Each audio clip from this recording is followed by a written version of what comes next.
जिनकी अखियों में राघव समाए, वो नजर फिर भटकती नहीं है, जिनकी अखियों में मोहन समाए।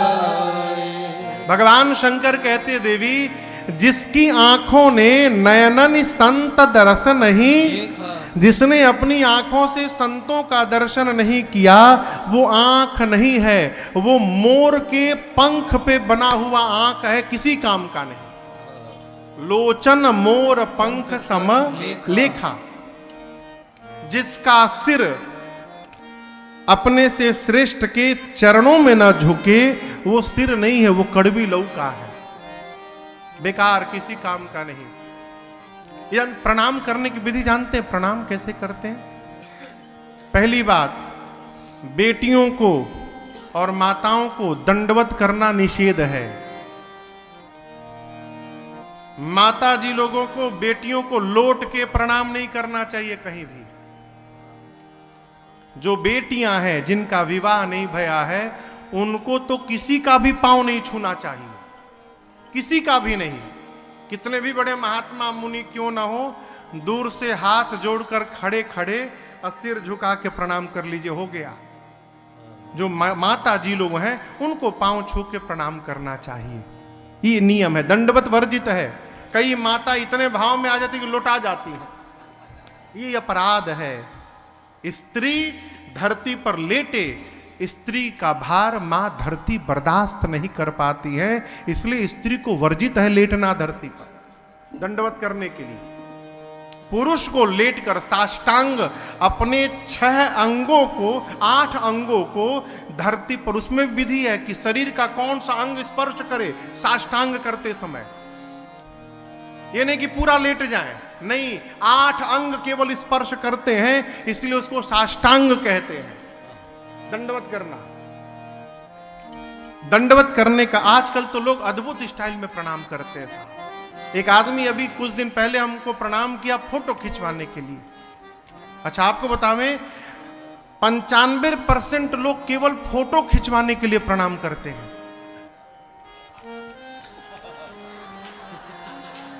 अब इधर हाथ कहां गया कोई मतलब नहीं। एक आदमी हमारा पेट पे हाथ रख के फोटो खिंचवा रहा था, हम देखे नीचे पेट पे, हम लोग कहा हो पेटवे आशीर्वाद दी। पांव में सिर रखना चाहिए, ये दंडवत की विधि है। ये गर्व भरा मस्तक मेरा, इसमें अभिमान भरा है। ये गर्व भरा मस्तक मेरा, प्रभु चरण धूल तक झुकने दे, ये गर्व भरा मस्तक मेरा। दंडवत करने का अर्थ है हम अपने अभिमान को आपके चरणों में समर्पित करते हैं। सिर यानी अभिमान, हम आत्मसमर्पण करते हैं, ये उसका नियम है, उसकी भाषा है। कहते हैं कि जिसका सिर अपने से श्रेष्ठ के चरणों में न झुका, वो सिर नहीं है, कड़वी लौका है। भगवान शंकर बोले पार्वती जी से। भगवान की कथा सुनने के बाद देवी, जिसका हृदय द्रवित न हो, वो हृदय नहीं है, पत्थर है, कुलिश है, कठोर है, निष्ठुर, सोई छाती, सुनि हरि चरित न जो हर साथी। अब जिह्वा की बारी आई। कहते हैं जो नहीं करई राम गुण गाना, जी हसो दादुर जी समाना, जी भगवान शंकर कहते हैं देवी, जिस मनुष्य की जिह्वा भगवान का गुणगान न करे, उसकी जिह्वा मनुष्य की जिह्वा नहीं है, उसकी जिह्वा दादुर की जिह्वा है। किसकी जिह्वा है? किसकी है? दादुर मने मेढक, मेंढक, मेंढक।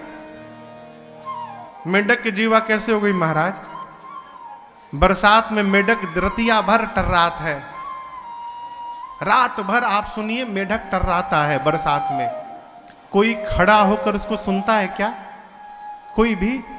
उसी प्रकार जिसकी जिह्वा भगवान का गुणगान नहीं करेगी, बुढ़ापे में घर में मेढक की तरह टर्राता रहेगा, घर वाले उसकी बात सुनने वाले नहीं हैं। एक अर्थ। दूसरा अर्थ है दादुर का, एक अर्थ है चमगादड़। चमगादड़ देखें? चमगादड़। अच्छा आप बताओ, चमगादड़ सीधा बैठा रहता है कि उल्टा? क्यों? एकमात्र पक्षी है जो उल्टा लटका रहता है। क्यों? कभी विचार किया इस पर? चमगादड़ के शरीर में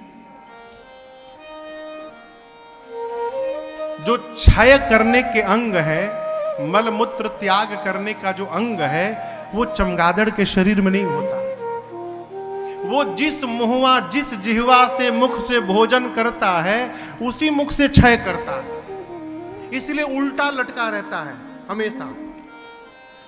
भगवान शंकर कहते हैं कि जो जिस मनुष्य की जिह्वा भगवान का भजन न करे, उसकी जिह्वा मनुष्य की जिह्वा नहीं है, चमगादड़ की जिह्वा है। अब आपको निर्णय करना है कि अपनी जिह्वा को मनुष्य की जिह्वा बना के रखना है कि चमगादड़ की जिह्वा को बना के रखना है। ये निर्णय हमको आपको करना है। कैसे होगा महाराज? जो भी समय मिले भगवान का भजन करिए। कितना टाइम करें? जितना टाइम मिले उतना टाइम करिए। कब करें? जब समय मिले तब करिए। ऐसा नहीं कि 9 बजे करिएगा तो भगवान नाराज हो जाएंगे, बिल्कुल नहीं। भगवान हमेशा खाली है, जब मन करे तब लीजिए। अरे जो करते रहोगे भजन धीरे धीरे, भजन धीरे धीरे, तो मिल जाएगा ये सजन धीरे धीरे, तो मिल जाएगा ये सजन धीरे धीरे। जो करते रहोगे भजन धीरे धीरे, भजन धीरे धीरे, तो मिल जाएगा सजन धीरे धीरे, तो मिल तो मिल जाएगा भजन धीरे धीरे, भजन धीरे धीरे, तो मिल जाएगा ये सजन धीरे धीरे, तो मिल जाएगा ये सजन धीरे धीरे, तो मिल जाएगा ये सजन धीरे धीरे।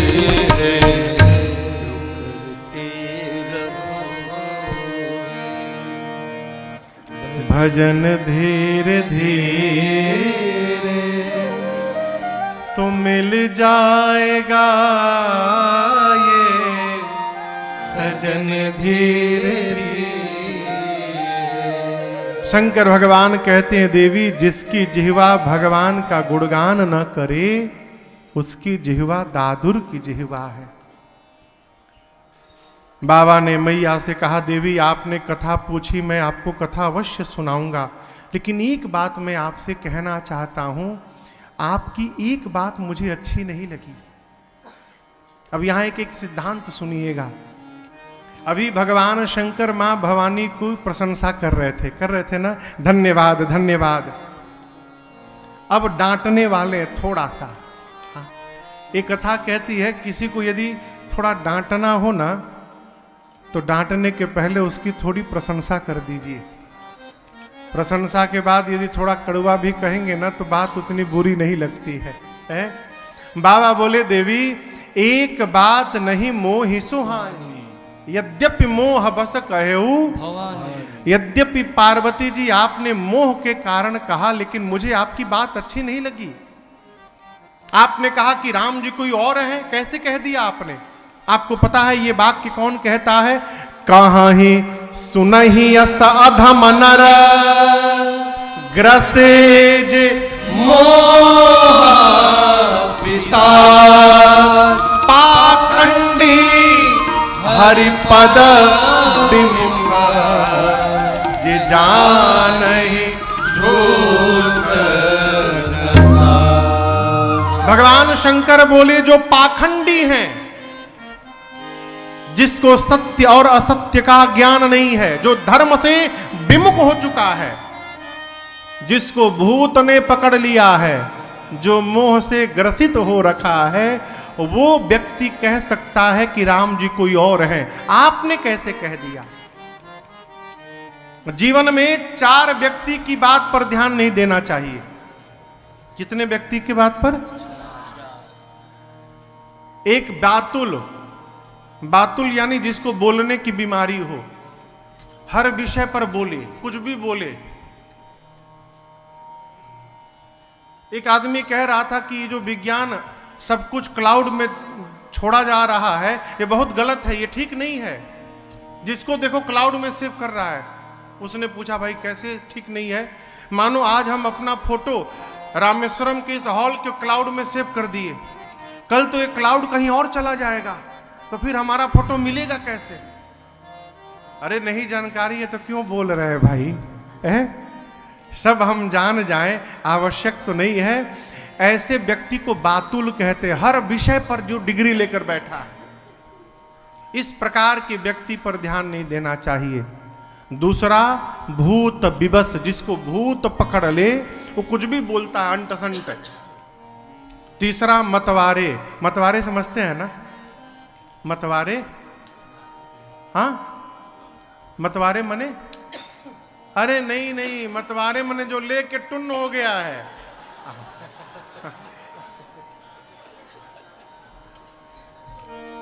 हाँ